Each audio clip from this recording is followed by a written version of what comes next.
I am Pius Kojo Baka. Welcome to the program. The Bank of Ghana has announced that it will sell $120 billion to bulk oil distribution companies for the first quarter of next year. This was contained in the auction calendar for the first 3 months of 2024 issued by the central bank. George Yafe has the rest of the story. The amount that the Bank of Ghana is planning to sell is significantly lower than what it sold in the first quarter of last year. In 2022, the central bank sold about $200 million to these bulk distribution companies to help with the importation of petroleum products. It is, however, not clear for now what might be the official reasons for this reduction. However, some want to link it to the Ghana cedi's marginal stability and also recent developments on the market that has resulted in less demand for dollars. Sources close to the Bank of Ghana also linking the action to the fact that they project the local currency to strongly recover from next year. Hence, there wouldn't be the need for any significant supply of dollars to these companies. The auction program is a special initiative by the Bank of Ghana to supply dollars to these fuel importers at a rate slightly lower than what the market is offering. Some market players have also argued that the move had gone a long way to deal with demand for dollars by these importers, an initiative that has gone a long way to help in stabilizing the Ghana cedi in recent times and check the margin of increase in prices of petroleum products on the market.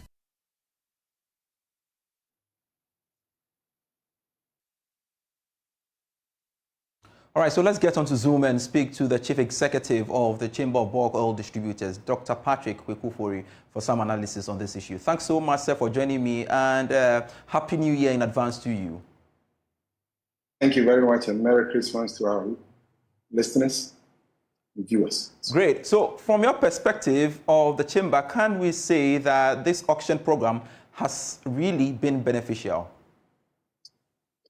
It's been more than beneficial, but we need to single out certain individuals who really made this happen. And the key is the sector minister, Honorable Dr. Matthew Poku, and then the governor. That meeting that they had in somewhere ending 2022 helped really brought some element of stability and then also product supply security to the country. It's helped in numerous ways, not only in terms of impacting on the pricing at the pumps, but also in terms of negotiating our premiums and then also helping us plan, because if for nothing at all, there is a certain amount that you can plan what that you are guaranteed and assured of that is coming from the central bank. So it's important, cannot be overemphasized, underestimated. Yeah. All right. So is it true that the BDCs needed more than what the Bank of Ghana is selling to them? At any point in time, yes, we needed more based on, you look at the demand trajectory and how the supply has been. We needed more. But like I said, another thing that the auction helped us to curtail is that multiple duplication of demands that we're placing with the various banks. If I need 10 million, I may call about 3 or 4 banks to request for that. All these were artificially pushing extreme pressure on the cedi against the dollar. So at any point in time, you look at our demand profile, we require minimum between average between 220 to about 400 million, depending on the product that we are bringing into the country at a point in time and the stocks that existed. So coming into the market with, let's say, $40 million or $80 million a month was not necessarily adequate. But what we knew, or what that program really helped us, was that it gave some form of confidence to our international partners, and then also the banks who were financing some of our trade, and then the international oil trading companies that were also offering some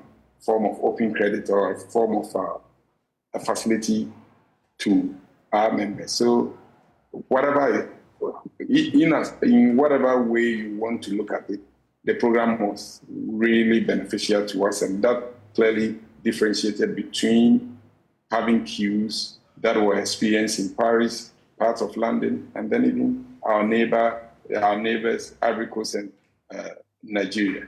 That program gave confidence to our international authorities, and in some quarters even helped with this, negotiating the premiums as I've already mentioned.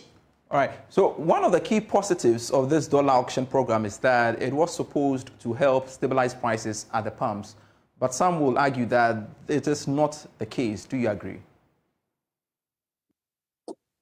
Well, against what backdrop or what benchmark are they comparing that with?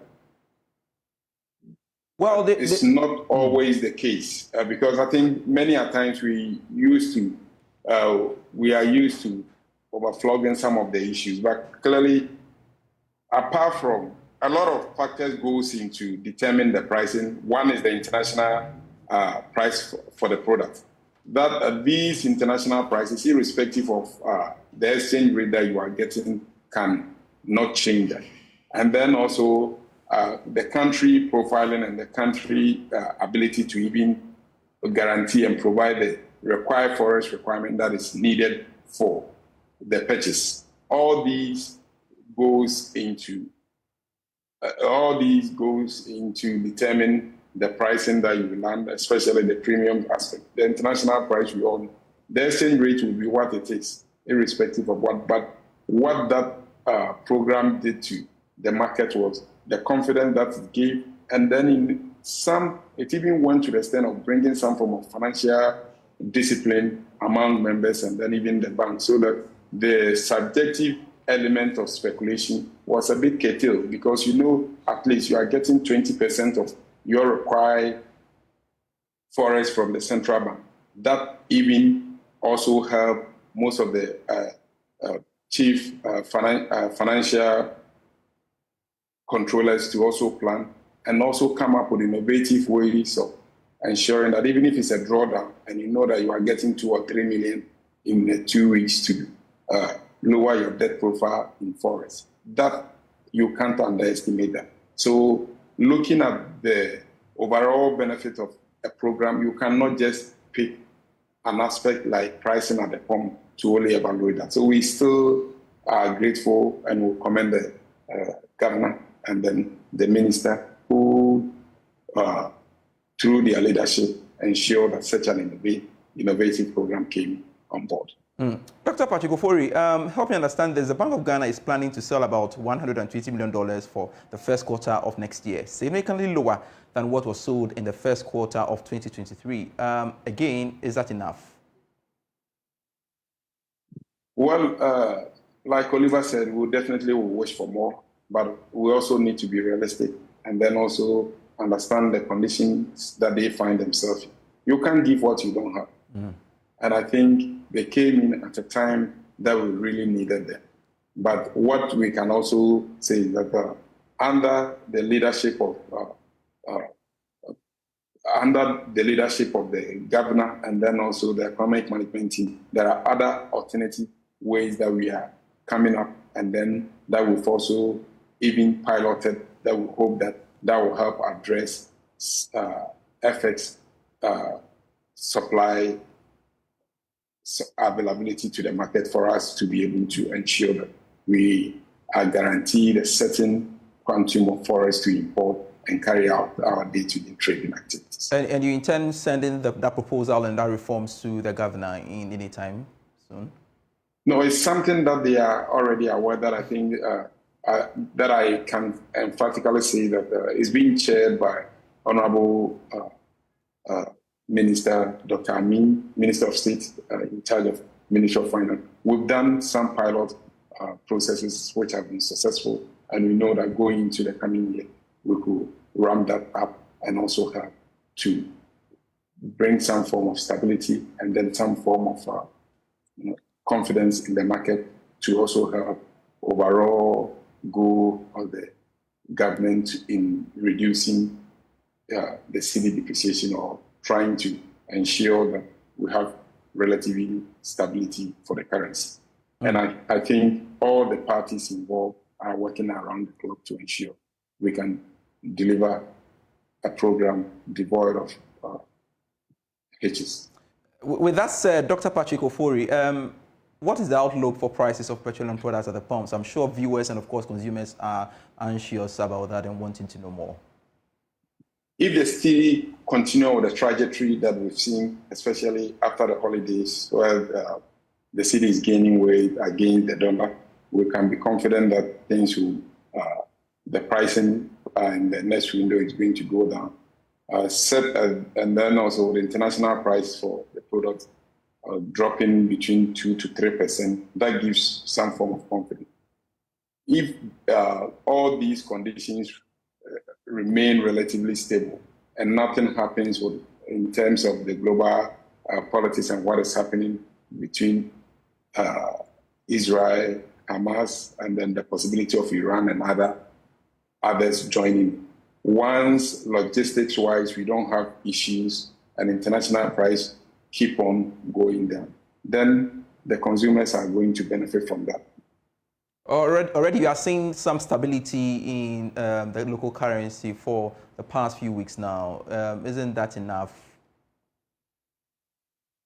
It's one key factor, but there are other factors. So we wake up and you are unable to get vessels to bring in the products, and those who are willing to take the risks in flying the Red Sea area coming to Africa, automatically prices and premiums may go up. But once things remain relatively stable and we are guaranteed that vessels can move all over and make things relatively easier for them and international prices comes down, certainly the consumers are going to benefit from that. So that is how positive we are looking for and hoping that with the cocoa syndicated loan coming on board and then also anticipation of the IMF second tranche hitting in somewhere the end of the first quarter or so. All these gives some form of comfort and some form of confidence in us to ensure that the market will be relatively stable and prices, we can enjoy better prices. Now that I have you, what do you think about the Good for Oil program? Has that made any impact on the prices of petroleum products, you would say? There are certain other positives that came up, if for nothing at all, the competition that it brought to the market, and then also the product security aspect. But you can also look at it from other aspects. As we are heading into the year, we welcome that program, but like the governor stated that the central bank is going to pull up. We're hoping that the technical committee that work on that will continue with their stakeholder engagement. And then I think during those technical sessions, we all can share the papers that we've also developed with them to ensure that we can handle that. I think once we get there, we can all speak as technical persons and then ensure we all come up with a solution that best befit the country, that also take into consideration the commercial viability of the private sector. Even before you go, sir, are your members ready to start importing the new specifications for various products from January 1 as directed by the NPA? Certainly, and I think we need to commend Dr. Mustafa and his team for that. There have been a couple of engagement that we've had with regards to that, and we are confident, like we've always been doing, once the products gets to the port, the regulator has got the mandate to ensure that the products meet those specifications.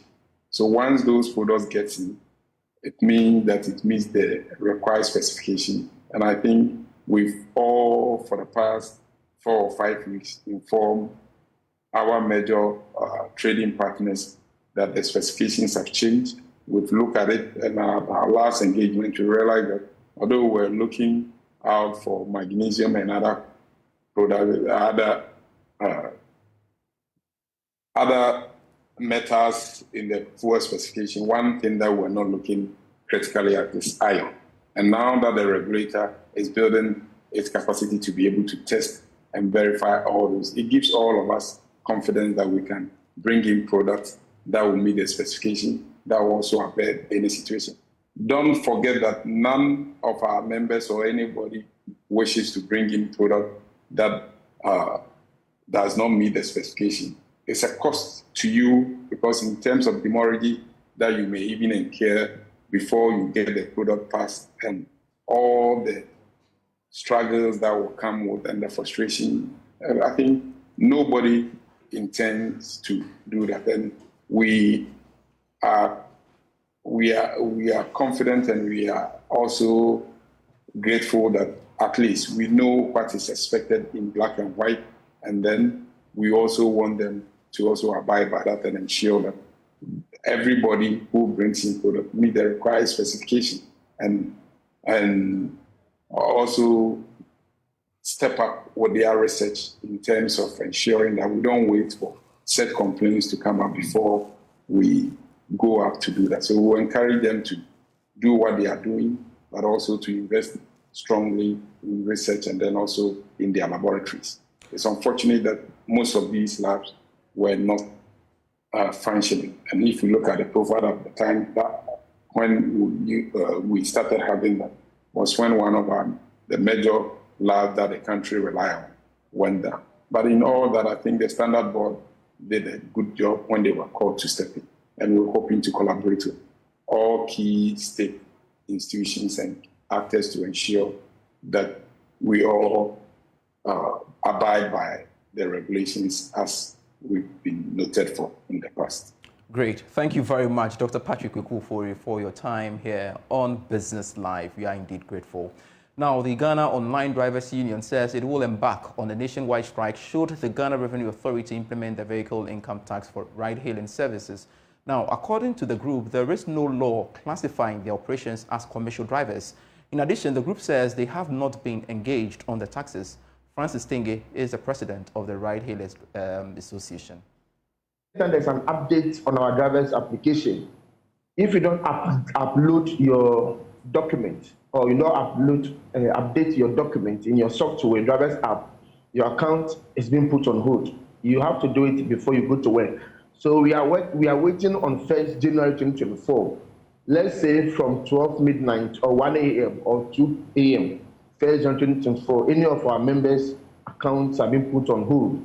Then we will actually have no options than to go on a nationwide strike. Officially, we are waiting for GRA to actually engage us because we have sent them a copy of our letter.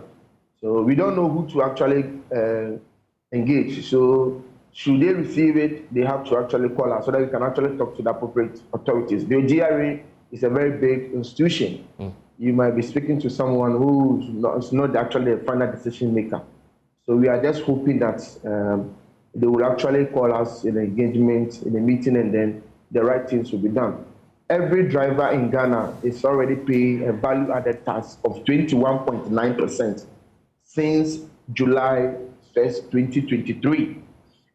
The reason why we are angry at this point was that when that was instituted first time, GRA didn't engage us. We were there and they implemented this. They are using the same means, the same medium. There's no involvement, there's no collaboration, there's no committee, there's no board, there's nothing. And as stakeholders who are working or who are using the platform, you're supposed to engage us. President of the Ghana Online Drivers Association speaking there. You're still watching Business Live. We are pausing for a breather. We'll be right back with more. Welcome to Business Live. The Ghana Revenue Authority has indicated that full implementation of the 5 tax bills passed by Parliament may not take off from January 1, 2024 as expected. Parliament last Friday passed the 5 tax bills, which is expected to be enforced from the beginning of next year. Now, key among them is the VAT Amendment Bill, which may increase motor insurance by more than 30% from 2024. But Commissioner General Dr. Reverend Amishadai Usuamwa says some conditions must be first met before enforcement. He spoke on PM Express Business Edition, which airs today on the Joy News channel at 9 p.m. Once the bill is approved by Parliament, normally in the approval process, there could be some amendments, some changes here and there. And so even though our team have already started trying to put together the parties' notes and the processes, we cannot come out of it until the final bill is given to us. Then you will notice whether there are some changes. Once you notice that, you have to now go back and then finish it.